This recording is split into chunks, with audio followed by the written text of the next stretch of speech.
Well, I'd like to welcome audience here and online to this fascinating lecture by Rustam Urinboyev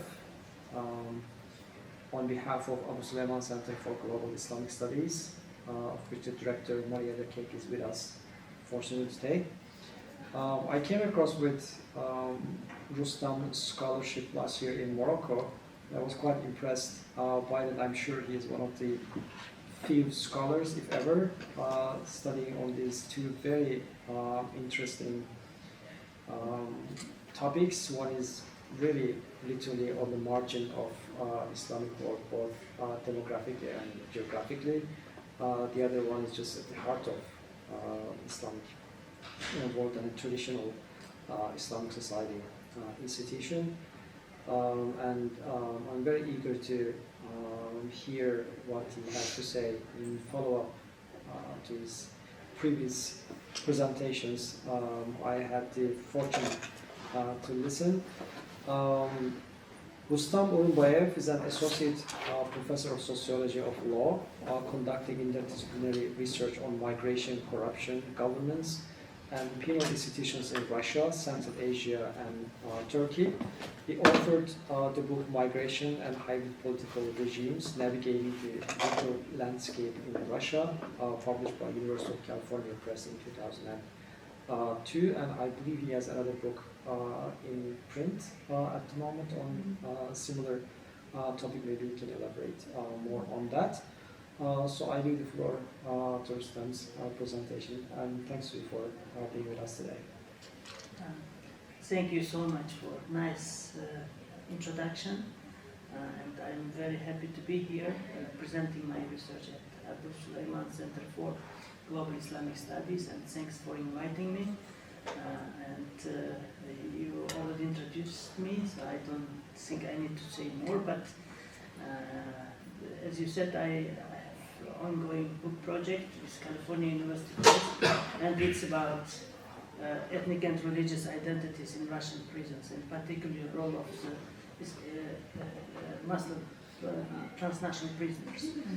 But at the same time, I also do research about indigenous cooperative governance institutions in the context of Central Asia, and it's from reflecting the Islamic legacy of the Central Asia.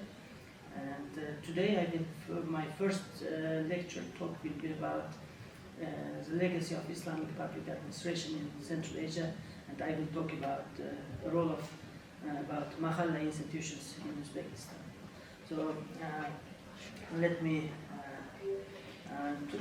the title of my talk is Islamic Public Administration Legacy in Central Asia. I'm so sorry, can you speak just a little bit louder so that... Yes. Okay. Thank you.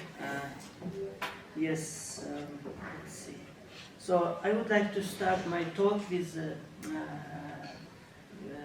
Al-Farabi, and in his Al-Farabi is one of the founders of Islamic political philosophy, and he's, in one of his works he said that only through associations of many people assisting each other, where each provides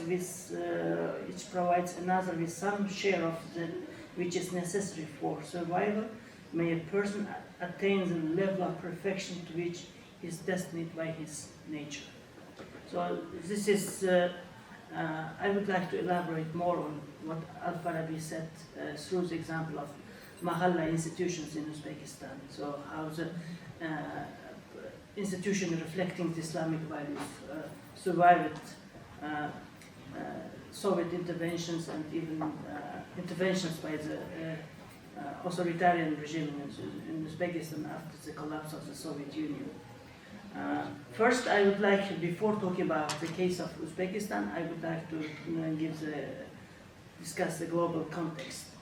And as we know, after the collapse of the Soviet Union in 1991, there's been a rapid proliferation of Western-backed good governance, rule of law, and democratization initiatives in many parts of the world, especially in the post-Soviet region.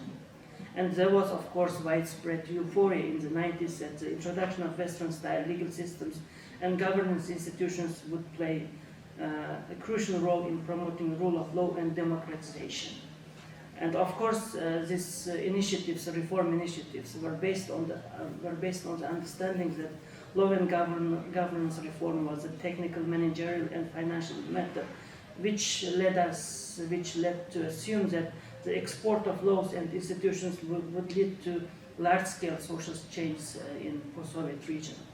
But now, 3 decades passed since these global interventions aimed at exporting the Western-style institutions.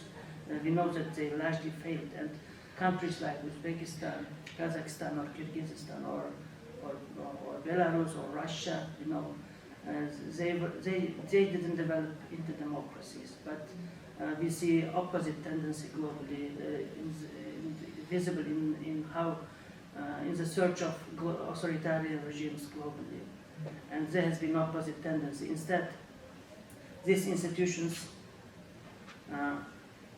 which were expected to promote good governance and democratization, they actually became superficial institutions, and nowadays the post-Soviet region is dominated by authoritarian regimes. So this has been a very unfortunate development in the post-Soviet region.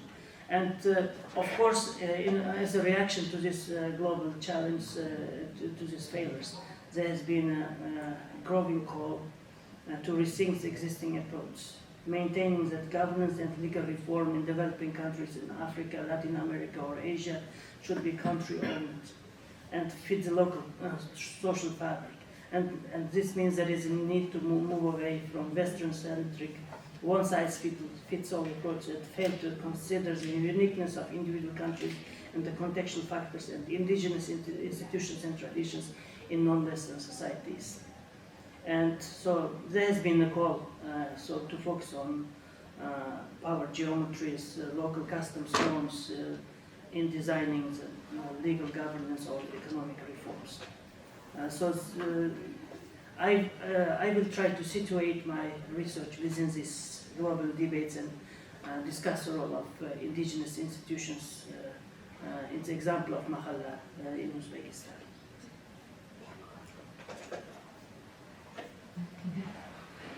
So, if you talk about the context of Uzbekistan, following the collapse of the Soviet Union, Uzbek authorities, coming on the heels of global law and development debates and discourses, Uzbek government proclaimed its strong commitment to promote rule of law, good governance, and democratization.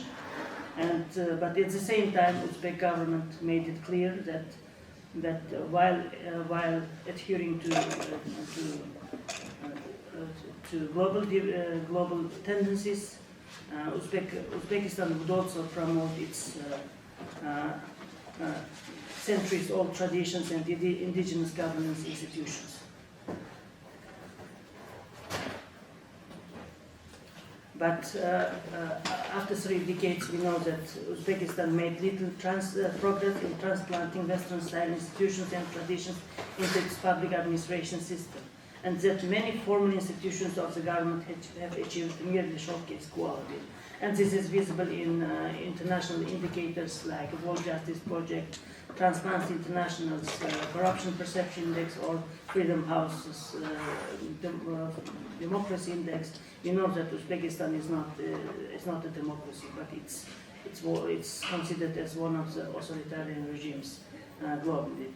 And this means when we try to understand Uzbekistan's governance system, from law in books perspective, when we see how the laws and policies are written in the documents, Uzbek governance system pretty much resembles or possesses features of the Western-style public governance system. This is from law in books perspective, but when we see how actually these laws and policies are enacted by state institutions, we see a past dependence where Soviet-style governance methods, use of the surveillance, coercive strategies is very dominant. So in this sense, I would argue that Uzbekistan's governance system looks Western from the law in books perspective, but Soviet from law in action perspective. So these are two dominant governance traditions which we can see when we analyze Uzbekistan's governance system. But in my research, I argue that there is also another dormant institution which has not received sufficient attention in scholarly debates.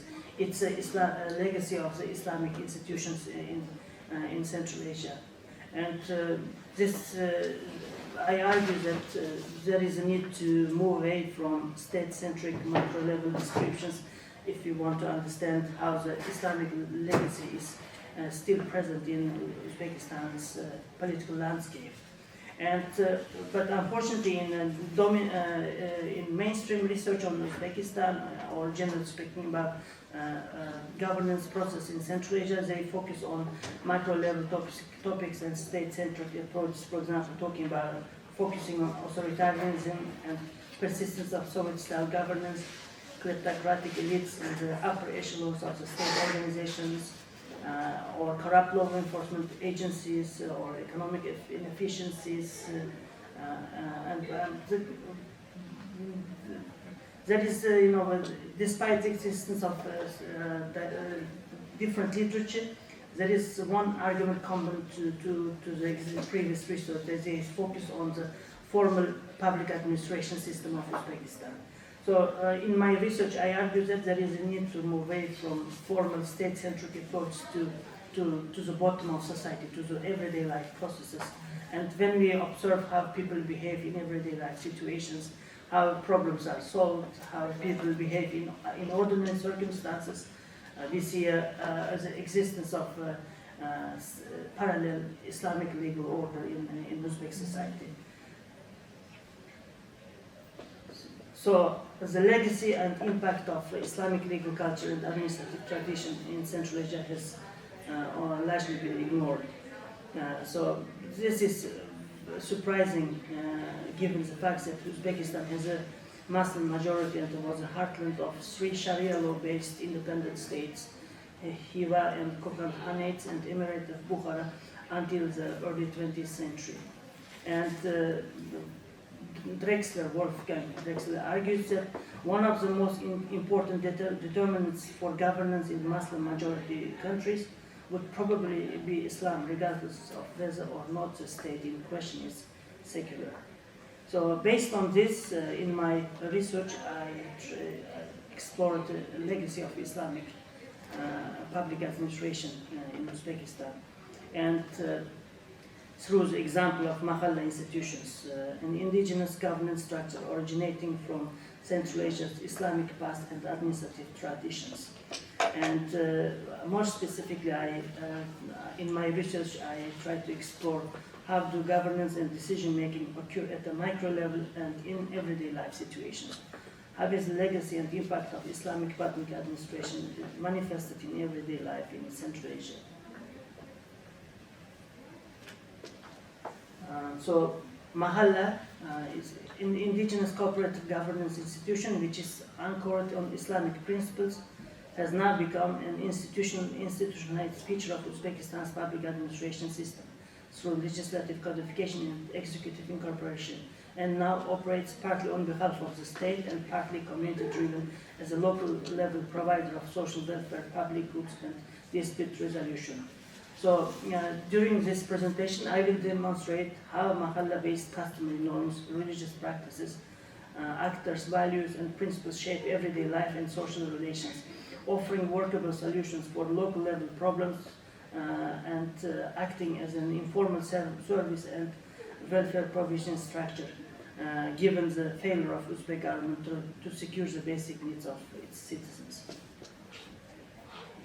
So if we talk about Mahalla, term Mahalla comes from Arabic word Mahalli, which means local. And in contemporary Uzbekistan, Mahalla is commonly used to describe the local residential neighborhood community, uniting residents through common traditions, language, customs, moral values, and reciprocal exchange of money, material goods, and services. And most Uzbeks identifies themselves through their mahalla. For example, if I ask Shirzad, from which mahalla you come from, he says that I come from Khorakhtoi mahalla. Or if they ask me, I say it's the name of my mahalla. So which means mahalla is a marker of identity for Uzbeks. So this means if you are a citizen of Uzbekistan or if you live in Uzbekistan, you technically belong to one of the mahallas in Uzbekistan. And today there are about 9,361 mahallas. And on average, each mahalla may contain between 500 and 10,000 residents. So it depends on the size. And we can, big mahallas can be found in Fergana Volod, which is densely populated. While in other parts of Uzbekistan, like Bukhara or Kashkadarya or Khorazm, mahalla has fewer residents than the Fergana Valley or Tashkent city. And of course, mahalla is not only the Uzbek institution. Similar mahalla tradition can be found in many Muslim societies, even in Balkans, in Bosnia. So mahalla is Islamic institution which can be found across different Muslim societies.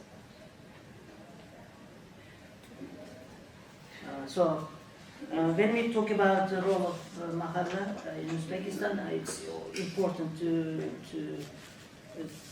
to give some historical background because mahalla are neither regionally uniform nor static and nor are the types of public goods available to mahalla residents. Mahallas have changed for centuries due to the establishment or collapse of empires or arrival of new ethnic groups or tribes. That's why any analysis of mahalla in modern Uzbekistan should include some account of mahalla in the Soviet and pre-Soviet periods. So before presenting the empirical material about mahallas, I would like to give some historical background.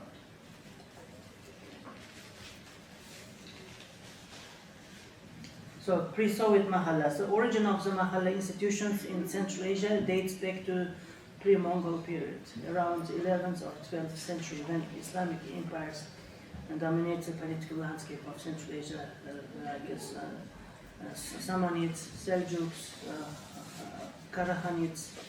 So during this period, mahalla institutions emerged. And pre-Soviet mahallas were usually a community of several hundred people organized around Islamic law, rituals, and social events. It was common for many mahallas to have a house, which means open pool of water, especially in situations when a stream or canal didn't run through a neighborhood. And many mahallas emerged along professional lines, specializing in trades such as metalworking, music, or food production. And even though there were some ethnically exclusive mahallas like in Bukhara, Jewish mahalla or Arab mahalla, still there is Arab mahalla in Bukhara. An ethnically homogeneous mahalla was a rarity in medieval Central Asia due to inter-ethnic marriage, economic conditions, hiring of mercenaries for security, and other factors.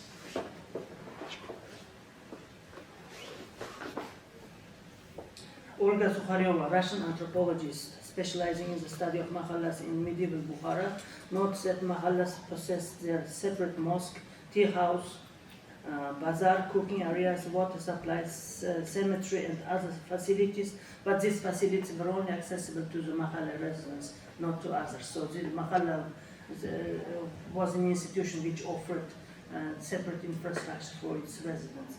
The governance of pre-Soviet mahallas was based on Islamic values and traditions. The most important public space in mahalla was a mosque, where residents met daily, exchanged news, and made decisions. And this feature is still present in contemporary mahallas. For example, in mahallas of Fergana, where I conducted my fieldwork, usually in the center of mahalla, it's possible to find a mosque. But because of the intolerance of the Uzbek regime to Islam, nowadays these mosques were transformed in the tea house or guzar, which means village meeting social space. But still, during my fieldwork, I observed that the mahalla residents often used this tea house as a mosque, and they prayed in the congregation, so Jamaat namaz. So still this feature is present in contemporary mahalla. And devotion to Islam and acknowledgement of the demands of Islamic law, Sharia, was a prerequisite for acquiring full mahalla membership. Position of the newcomer to mahalla was not contingent on having a kinship or genealogical connection to families in mahalla. But in order to gain the mahalla membership, the most important criteria during pre-Soviet mahallas was observance of religious rituals and contribution to life cycle events, community activities in mahalla. So in this sense, mahalla was different from other tribal institutions in Central Asia, like Aul or institutions of the nomadic groups in Central Asia, Kazakh, Kyrgyz, or Turkmen. But mahalla was largely based on the living in one common residence and sharing obligations. So this was one of the key factors, features that made mahalla different from other traditions, institutions in Central Asia. So this means one gained mahalla's full membership and acceptance by participating in communal and religious activities of the community and leading an Islamic way of life. So in this sense, mahalla was not a community of relatives, since people from different areas, professions and ethnicities could acquire house and consequently status of residence and full member if they contributed to communal activities and lived in line with the Sharia law. And traditions and norms around life cycle rituals and community celebrations were strictly enforced. All mahalla residents were expected to participate in, contribute financially or materially or through labor to mahalla-based life cycle rituals and ceremonies, such as wedding ceremonies, funerals. And nowadays in Fergana, where I conduct my fieldwork, if there is a community event, wedding, it's natural to see community coming together and then people serving and distributing food, and then so everybody is expected to contribute. And if you are not contributing and then your neighbor is organizing weddings, then you cannot expect assistance in the future if you also host weddings. That's why people try to cooperate in the absence of the law. So it means it's not legally binding, but people still cooperate because of the social norms in the mahalla. So this process illustrates that mahalla level group solidarity was maintained primarily through residence and neighborhood relations rather than kinship types or ethnic affiliation. So development of mahallas into such or encompassing neighborhood-based structures largely resulted from the Islamization of societies in Central Asia and the subsequent increase of the role of the Sharia law in mahallas governance, which led to the gradual evolution of kinship or tribal affiliations. So this is what mahalla institution that makes Uzbeks and Tajiks different from Kazakhs or Kyrgyz or Turkmens, which have a nomadic lifestyle. And for example, if you ask any Uzbek to which tribe you belong, we don't have this kind of genealogy. When I visited Kazakhstan this year during the summer, I noticed that they usually identify themselves through the Jews, Urukh. Some they say I am Jaloyer or I am Kipchak or Naiman. They know from their roots. But in Uzbekistan and in Fergana, for example, it's not easy to identify to which tribal group you belong to because of the mahalla and because of the spread Islamization of society. These tribal affiliations will be lost. Instead, having common residency. Instead of us saying, I am from Jaloyer tribe, we say, I am from Mahalla A or Mahalla B. So this means tribal affiliation was replaced by common residential ties. Pre-Soviet mahallas, they were governed by Imam and Oksakal, which means whitebeard, leader of the mahalla. And these two actors played decisive role in day-to-day governance of mahalla. Imam served as a religious leader and provided religious and spiritual guidance to the community. Oxakhal was responsible for day-to-day governance of the mahalla, which included the implementation of various duties and tasks such as collection of taxes, welfare provision to needy families and orphans, dispute resolution, preservation of order and security in mahalla's territory, common maintenance and cleaning of water and irrigation infrastructure and other common facilities, as well as the organization of communal celebrations and ceremonies. Also, all was elected by mahalla residents with the assistance of the imam in the mosque. And also all was expected to come from a reputable family and possess personal integrity and wealth. And exactly similar features are present in contemporary mahallas also. Usually, oxakhals are elected by household families with good economic situation, because this is based on the understanding that if oxakhal has no good reputation and it comes from poor families, there is a potential for abuse of the mahalla's financial resources because people are collecting money. That's why oxakhal is usually selected from the family which has a good reputation and good economic status in mahalla. So this is kind of mahalla level anti-corruption strategy. I mean, if you put in contemporary terms. And following the invasion or incorporation of Central Asia into the Soviet Union, there was a significant change in the role of mahalla. Soviet policymakers, after gaining power in Central Asia, they attacked traditional and religious structures such as nomadism, Sharia law courts, mosques, and Waqf. These institutions were replaced with state courts, law enforcement structures, schools, hospitals, and bus. However, mahalla was not targeted for dissolution,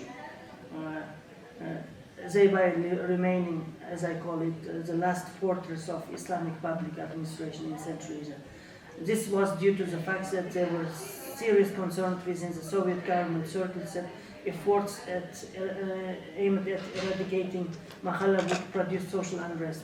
Mahalla constituted the core of Uzbek social organization and center of power, which means mahalla was institutionalized to such an extent that eradicating mahalla, which also meant that eradicating people living in the territory of Uzbekistan, because mahalla became so ingrained in the identity of Uzbeks. And the Soviet government, instead, realizing the role of the mahalla in Uzbek life, they tried to co-opt and incorporate mahalla into the Soviet system of administration, making them the lowest level extension of the Soviet regime and communist ideology.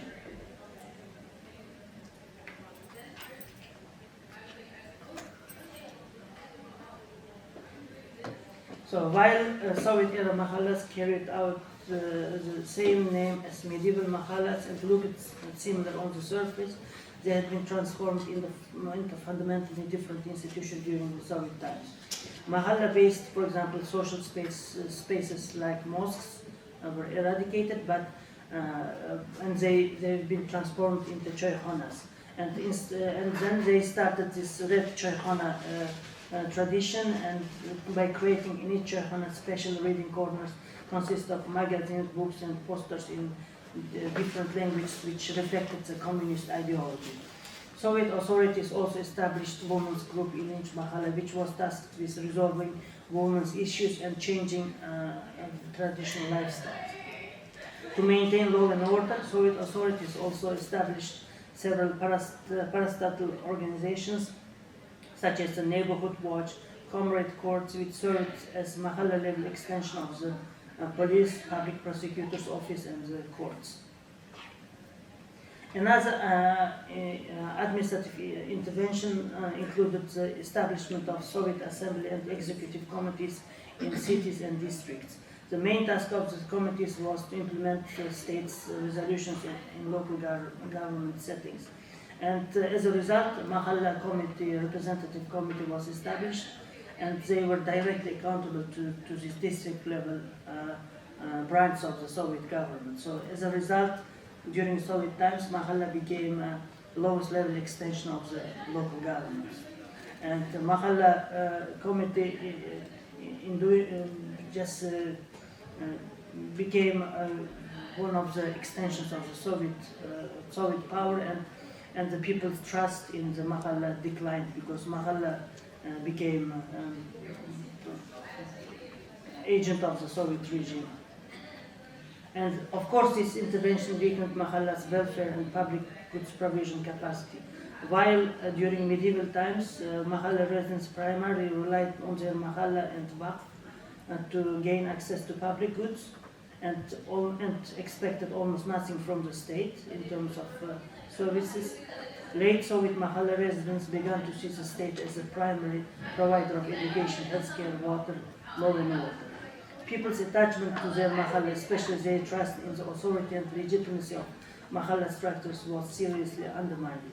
Oqsoqol became a symbolically elected leader of the mahalla because as a result of Soviet Union's interventions, Oqsoqol became accountable to district local government. So that's mahalla committees functioned as direct affiliates of the local branch of the Communist Party. However, despite the Soviet government's interventions, even during Soviet times, mahalla was not fully eradicated, but instead informal mahalla, unofficial mahalla emerged. And this, of course, there was no any physical infrastructure which could be identified with informal mahalla, but in each mahalla it was possible to find the informally elected Oqsoqol and Imam. They operated hiddenly, so they represented as a kind of parallel power structure in the territory of say mahalla. And also funerals were prohibited during Soviet times, but still inside the households with the assistance of Imam and Oqsoqol, funerals were still organized. And also praying in congregation in Jamaat namazan, it also was forbidden, but still people prayed together inside mahalla. So mahalla became a kind of place where Islam survived through these daily covert practices. And also informal dispute resolution practice was also preserved through this daily hidden practice of mahalla residents. And after the collapse of the Soviet Union, there was expectation that mahalla would become an autonomous institution. And of course, Uzbek policymakers presented mahalla to the international community, to the general public as authentic Uzbek indigenous form of self-government which could serve as a basis for building a civil society. And mahalla, which served as a sub-unit of the district executive committees during the Soviet period, received a new legal status in independent Uzbekistan following the adoption of mahalla law. So mahallas were declared as institutions of self-governance. As a result, part of mahalla's informal functions have become formalized, and now mahalla activities are largely regulated by state law, by mahalla law. However, after the collapse of the Soviet Union, mahalla became further institutionalized. Instead of becoming autonomous institution, Uzbek government, headed by Islam Karimov until 2016, further incorporated mahalla, and mahalla received even more administrative functions, and it became eyes and ears of the authoritarian regime. And under the mahalla law, mahallas are now responsible for implementing an extensive array of administrative tasks, ranging from monitoring the religious practice of residents, preventing divorce, allocating state subsidies and bank loans to low-income residents, to assisting law enforcement bodies in halting drug and alcohol abuse, job creation and developing mahalla-based small businesses, rehabilitating former prisoners. So these are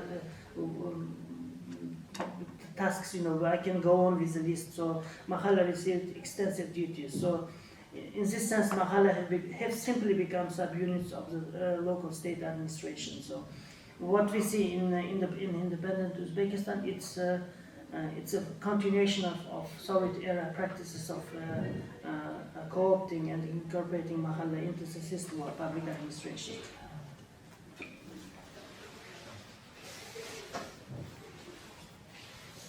However, despite the fact that Uzbek authorities tried to incorporate mahalla into the public administration system, mahallas still continue to preserve the traditional nature in which people are tied to each other, maintain everyday relations through Islamic values, traditions, informal exchange, and reciprocation of money, material goods, and services.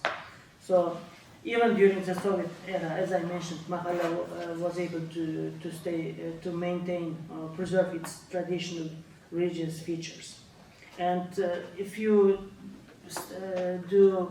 study the role of Islam in Uzbekistan, you might come to the conclusion by looking at the review of previous research that Islam as a political and social force was strictly controlled by the Uzbek government, and still nowadays we can see practices in Uzbekistan where the law enforcement bodies try to control the religion in Uzbekistan.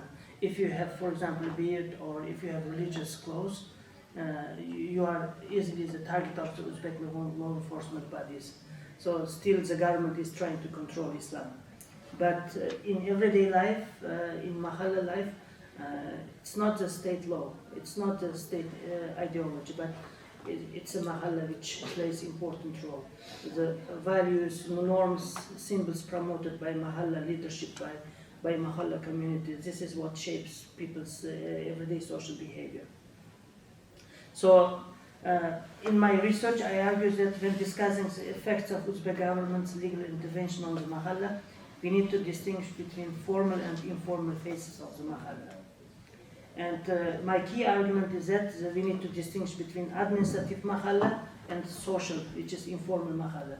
Administrative mahalla is a state institution which acts as a subunit of the local government, and the social, informal mahalla is a community-based practices which enable people to obtain access to public goods, services, and social protection while bypassing the state. So, formal mahalla operates on behalf of the state, distributing social welfare benefits and acting as eyes and ears of the authoritarian regime. And from a legal perspective, it's a mahalla law which regulates activities of the formal mahalla. But at the same time, in the territory of the same mahalla, it's possible to find informal mahalla. It's a community-driven informal governance and social provision structure. So regulatory structures, Islamic values, moral codes and norms, and administered by informally elected aqsaqal and imam. And also they are informally elected by mahalla residents. But the leader of the formal mahalla, which means state mahalla, is elected according to the mahalla law. So we have two forms of power structures in the territory of same mahalla. So a spatial boundary between formal and informal mahalla is blurred. Two parallel social-political environments exist. For example, when you are entering the mahalla, at the beginning of the mahalla, it's possible to find one state institution of Saqal. People call Rais, chairman of the mahalla, is sitting there together with a crime prevention inspector, which is police officer, and also social policy specialist, expert, and also assistant of the mayor. So there is a system of 5 players appointed by the state. So this is so when you are entering mahalla, and then they can actually monitor who is entering the premises or territory of mahalla. But when you reach the center of the mahalla, it's possible to find a mosque, or people now call it guzar because of the repressive policies of the government, because mahallas are not allowed to have their separate mosque. So they call it guzar, but of course the guzar serves as also mosque. And in this mosque, on a weekly basis, residents are gathering there, and then they are making decisions about the daily life of Mahalla. Or residents are gathering there and they are cooking together and socializing, and you see this social space. And in each Mahalla, when you, in this Guzar, in the social space, there is usually Oksakal, informally elected leader, and also Imam. They are the more, let's take, if we treat this room as a Guzar, Oksakal and Imam, they are sitting in the front, and they make decision. And then there is also one police type, Mahalla resident, and this is a guy who usually can fight better than others. And then, in case residents don't obey the decision of Imam, he's the one who is actually forcing the residents to obey the decision of the Mahalla. So this is how this power structure. So Imam and Oksakal is deciding. But Imam is more powerful because he is well respected by residents and he has a religious knowledge. So he is the one who is guiding the Mahalla. And appointment of the Oksakal is usually approved by Imam. And after Imam approves, then there is a system of voting and Mahalla residents coming and voting. So this is typically a place where it's possible to see this voting practice, and the state institutions, state law, they are not present there. The residents are electing based on the reputation of the Oksakal, and if Oksakal is not loyal enough to Mahalla and maybe or cooperating with the state institutions, law enforcement system, residents are usually able to replace Oksakal with a new one. There have been cases when Oksakal lost job because he leaked information about illegal practices inside Mahalla, because there are many illegal practices taking place, someone not paying tax or using the energy or stealing energy from the state, or underreporting. So in cases when residents are not acting in line with the law, Mahalla Oksakal is expected to cooperate with residents and not to reveal any secrets to the state. So as you see, in the Mahalla is a kind of separate state, and then role of the Oksakal is to cooperate with residents and protect their interests. So because there is no trust between the state and citizens in Uzbekistan. State on the one hand is seen as a repressive apparatus and always taking from people, not giving back. And then Mahalla is seen as an institution which belongs to the residents. And they try to elect their own Oksakal and Imam. So this is how the daily life in Mahalla is organized.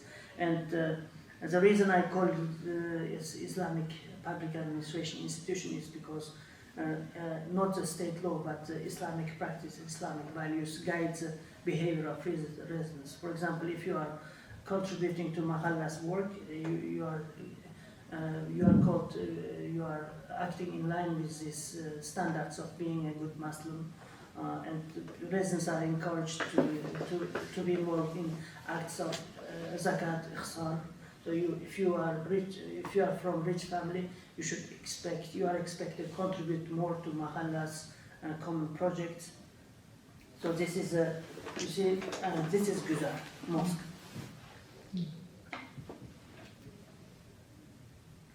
So they gather very often on a daily basis, or during the winter they are gathering on a weekly basis because it's colder during winter. So I did ethnographic fieldwork in rural Fergana in different mahallas between 2009 and 22, and I did participant observation, informal interviews, and I spent most of my time in Guzar, Choykhana, and also attended different life cycle events, weddings, circumcision ceremonies, monthly get-togethers of Mahalla residents. And these are one of the typical Mahalla-based practices.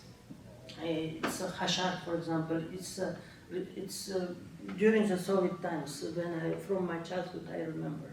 At the time, Soviet government was capable of providing social services, at the time, hashar didn't have any monetary nature.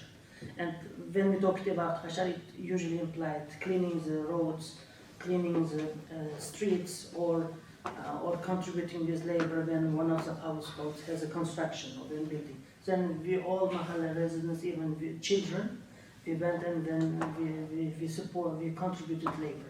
Nowadays, in the post-Soviet period, hashar is not only the labor, it's also, which means collecting money and supporting, for example, one poor household is also called hashar. So, for example, if someone is in marriage age, or if someone wants to marry his son or daughter, and if he or if this family doesn't have enough money, so then Mahalla organizing hashar, which means Oksakol is visiting each household and collecting money and saying, can you give ihsan? And this will be sawab, the good act according to Islam. And then collecting, and then through the assistance, through the hashar, it's possible to organize a wedding. And another, also building water and irrigation facilities is also important, especially now Central Asia has big problems with the water, shortage of water. So we are getting water, underground water. And then that's why it's important to build this pump system which can get water from underground. And also road asphalting project is also one of the important issues. So state is not asphalting the roads of Mahalla, which means citizens, they have to collect money. And usually in each Mahalla it's possible to find, let's say one Mahalla has around 200 households. And usually there are 10, 15 households with good income. And these households are usually expected to contribute more than other residents. This is a typical taxation system. And then, so if they, then Oksakol is come to collect the money from each household, but these richer households, they are expected to give more. So through this collective effort, Mahalla usually is able to asphalt the roads. And Zakat and Ihsan is also coordinated by Oksakol. For example, one of the residents of Mahalla, his name is Aziz Khaja. Every year he's giving Zakat from his business.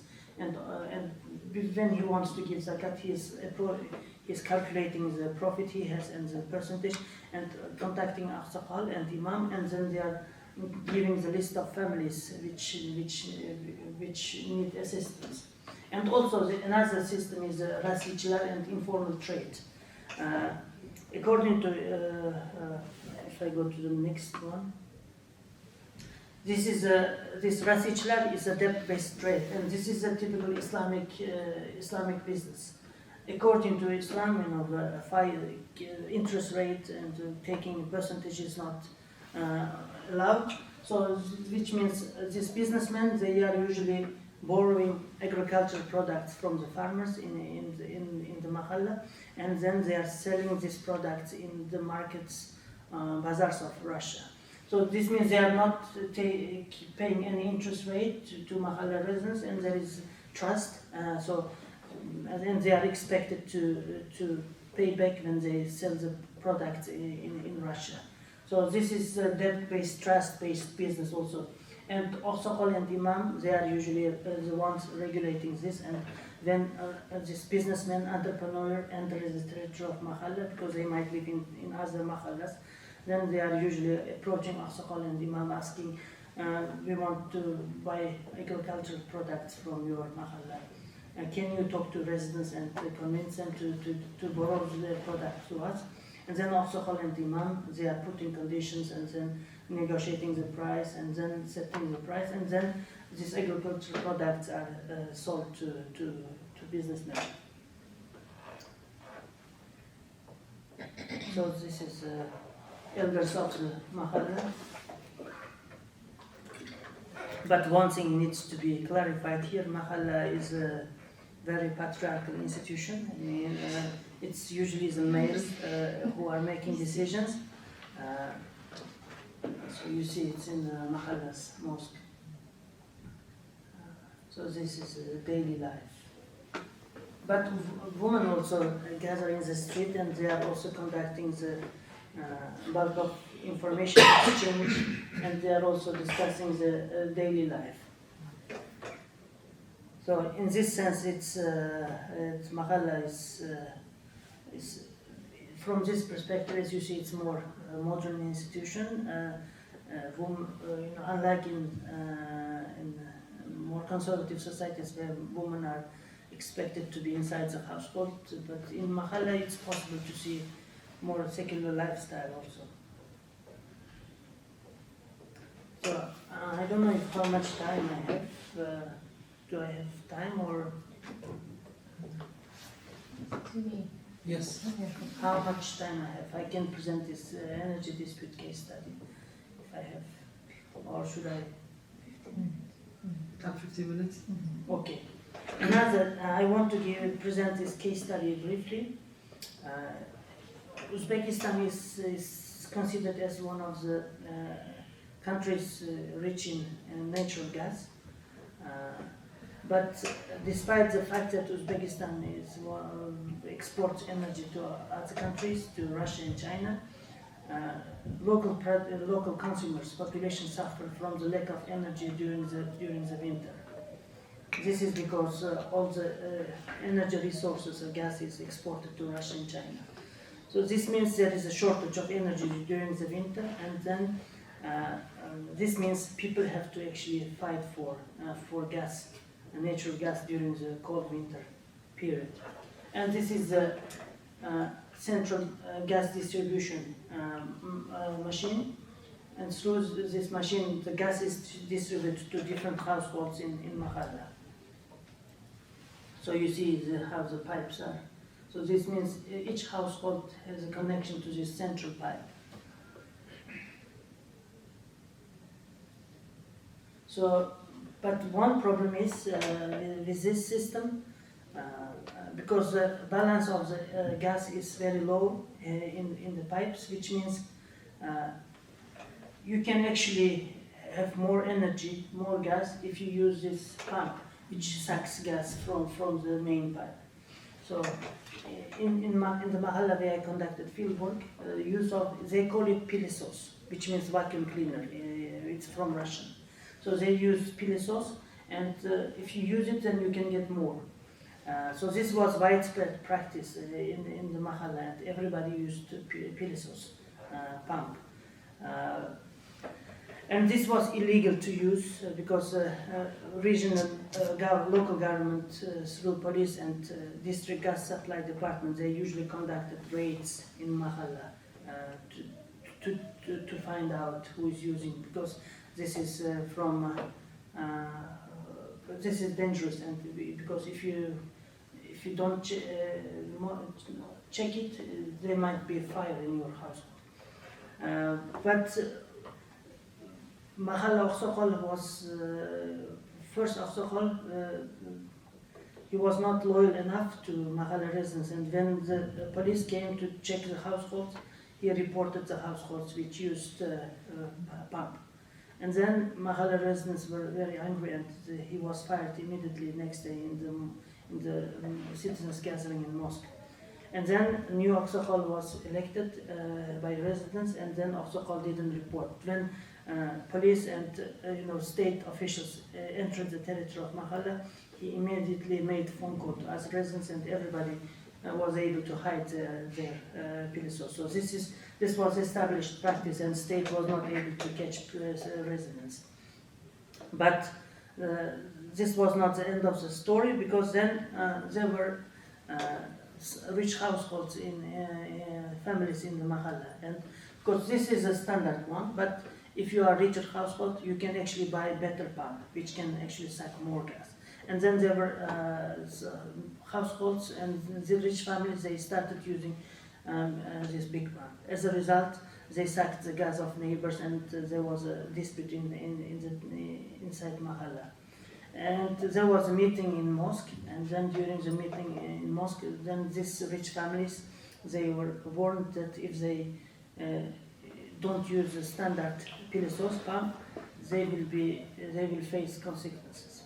And they didn't listen, and they kept using it. what they did, and then Imam and Aqsaqal, they made the decision that these families would be disconnected from the Mahalla's pipe. And then one of the residents were a welder, and then welder actually disconnected these rich families from the Mahalla's gas distribution system. And according to law, only the state has the authority to take such a decision, because it's illegal. You cannot just go as a Mahalla, you cannot make this decision. But still Mahalla made this decision, and these residents were deprived of gas.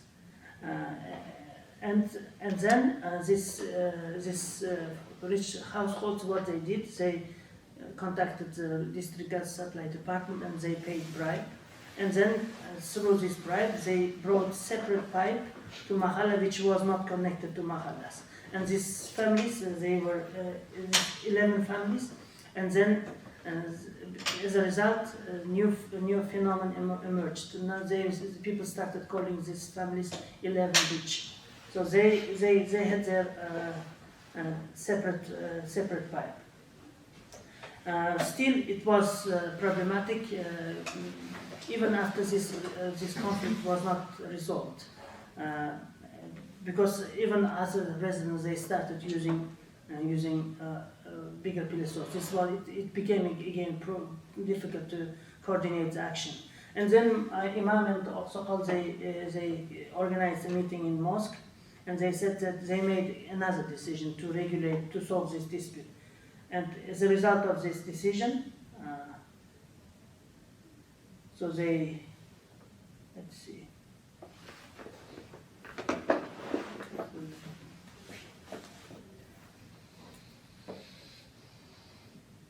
So you see, decision was made that everybody's gas meter should be in the street. Because then people can monitor each other. If the gas meter is running fast, going fast, then you can be sure that they are using bigger pilisos. So then they also made the decision that now no one should use pilisos, because it's outside, so if you are using it, then it's visible. So this is how they solved the problem. This is Mahalla. So decision made, all gas meters should be in the street. The use of pilisos is strictly forbidden. All Mahalla households should pay for gas fees, because many residents didn't pay, and also that's why state also provided low pressure. So then Mahalla households, Aqsaqal made the decision that everybody should pay for gas fees. And after payment is done, Mahalla can demand more gas from district gas supply department to increase the gas pressure. And Mahalla Imam and Aqsaqal, they visited district public prosecutor's office to organize this process. And then there was a deal between Mahalla and the district gas supply department. So then this is how they solved this problem. And as you see, now they are paying the gas fee. Before there were free riders and they didn't pay, but the Mahalla leadership organized this. So you see all the gas meters are in the street.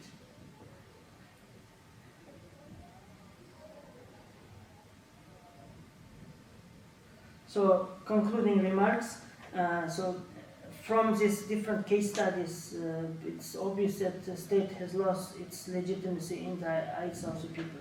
State and its local institutions are absent in everyday Mahalla life. Then case studies also, my empirical data also shows the infusion of Islamic values and very frequent reference to Islamic values and norms while solving everyday disputes. Mahalla has become a kind of local state visits even on inner order. Mahalla Mosque is an administrative center, and Imam and Aqsaqal are kind of local legislators. Religious people play a key role in everyday life, despite the attempts of Uzbek regime to limit Islam's role as a socio-political force. And by presenting the empirical example on informal Mahalla, I try to show that there is also need to focus on covert and spontaneous micro-political operations that take place at the bottom of society, where individuals construct an alternative legal order. The prestige and reputation that Aqsaqal and Imam enjoyed in informal Mahalla is one of the poignant examples of this micro-level change, where the traditional religious leaders assumed key leadership roles.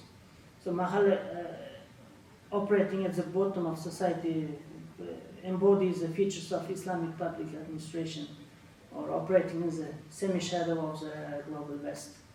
And this is how I connect this to Al-Farabi, so which I mentioned at the introduction, that so Mahalla represents association of the people, assisting each other, and then people try to reach perfection, good life, and by cooperating with each other and solving the disputes, or providing welfare, or contributing his labor or money to